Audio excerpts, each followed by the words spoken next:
இன்னைக்கு பகுதியில் மகாபாரதத்துக்கு பின்னால் இருக்கும் மிகப்பெரிய ஞானி மகாமுனிவர் வியாசர் பற்றியும் பீஷ்மரோட வாழ்நாள் சபதம் என்னன்னு தெளிவாக பார்க்கலாம்.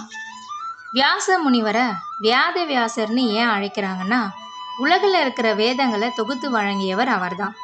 வியாசர் பிறந்த கதை ரொம்ப சுவாரஸ்யமானது. வியாசரின் தாய் சத்தியவதி யமுனை நதிக்கரையில் ஒரு நாள் படகு ஓட்டிட்டு இருந்தாங்க. ஏன்னா அவங்க மீனவ பெண். பராசர முனிவரோட ஆசீர்வாதத்தால் சத்தியவதிக்கு ஒரு குழந்தை பிறந்துச்சு. அந்த குழந்தை ஒரு சாதாரண குழந்தை போல இல்லாமல் பிறந்த உடனே அந்த குழந்தை ஞானம் பெற்றவனா வளர்ந்து நின்னான். அந்த தெய்வீக குழந்தை தான் கிருஷ்ண துவைபாயன வியாசர்னு அழைக்கப்பட்டார். கிருஷ்ணன்னா கருமை நிறம், துவைபாயனா தீவில் பிறந்தவன்னு அர்த்தம். நதியின் நடுவே இருந்த ஒரு தீவில் பிறந்ததால அவருக்கு அந்த பெயர் வந்துச்சு. பிறந்த உடனே வியாசர் தன் தாயான சத்தியவதி கிட்ட சொன்னாரு, அம்மா, உங்களுக்கு எப்போ என்ன உதவி தேவைப்பட்டாலும் நினைச்ச உடனே நான் உங்களோட கண் முன்ன வந்து நிற்பேன்னு காட்டிற்கு தவம் செய்ய போயிட்டாரு. வியாசர் சின்ன வயசுலே மிகப்பெரிய ஞானியா வளர்ந்தாரு. அவர் தான் வேதங்களை மனுஷங்க எளிய வகையில் கற்றுக்கணும்னு சொல்லிட்டு 4 வகையாக பிரித்தார். ரிக், யஜுர், சாம, அதர்வன வேதம். அவர் வேதங்களில் மட்டும் கிடையாது, பல புராணங்களையும் எழுதியிருக்காரு. மகாபாரதம் வியாச முனிவர் எழுதிய காப்பியம்தான். காலம் கடந்து சத்தியவதி அஸ்தினாபுரத்தோட ராணியாக ஆனபோது அவங்களோட வாழ்க்கையில் ஒரு பெரிய பிரச்சனை ஏற்பட்டுச்சு.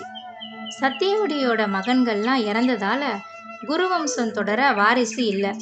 அப்போதான் சத்தியவதி தன் ரகசிய பிறந்த மகனான வியாசரை நினச்சாங்க. தன்னோட தாயின் அழைப்பை உணர்ந்த வியாசர் உடனே அரண்மனைக்கு வந்தார். அவரோட உதவியால தான் திருதராஷ்டர், பாண்டு, விதுரர்னு குழந்தைங்க பிறந்தாங்க. இதுதான் மகாபாரதம் முழு கதை உருவாக அடித்தளமாக இருந்துச்சு. சத்தியவதியோட தந்தை சொன்ன வார்த்தை சந்தனு மனசை நோகடிச்சுது.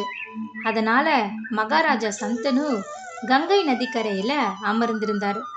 அப்போ கங்கை மன்னர் சந்தனு முன்னாடி வந்தாங்க. சந்தனு மகிழ்ச்சி அடைஞ்சாரு.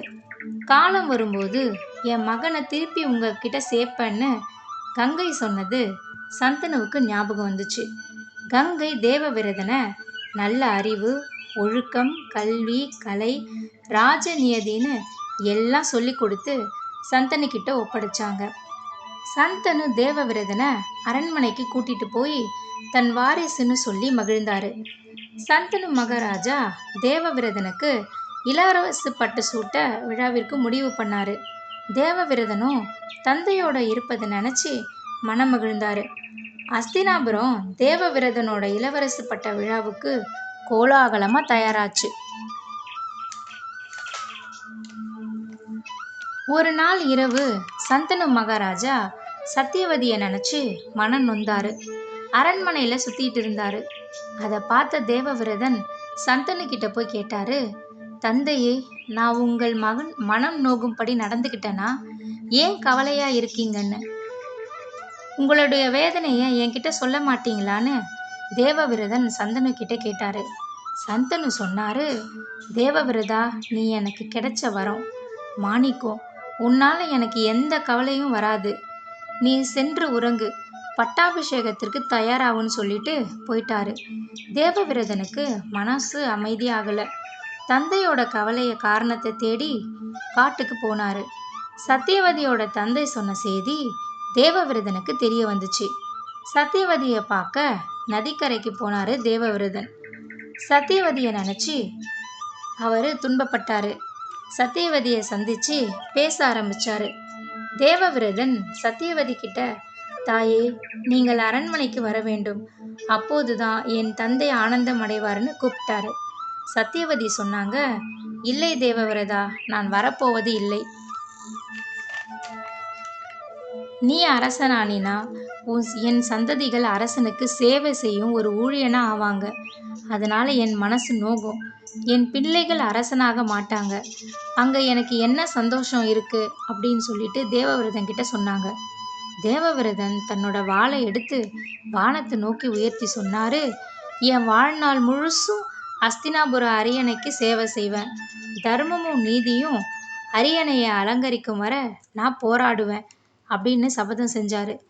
அங்க அதே நேரம் குதிரையில வேகமாக வந்த சந்தனு மகாராஜா கண்ணீர் விட்டாரு. இப்படி ஒரு நிந்தனை உனக்கு தேவைதானா? இந்த சபதம் வேண்டாம், எனக்கு நீ மட்டும் முக்கியம்னு சொல்லி பதற்றம் அடைஞ்சாரு சந்தனு மகாராஜா. சத்தியவதியும் அதிர்ச்சி அடைஞ்சாங்க. தேவவிரதன் தன் சபதத்திலிருந்து பின்வாங்கல.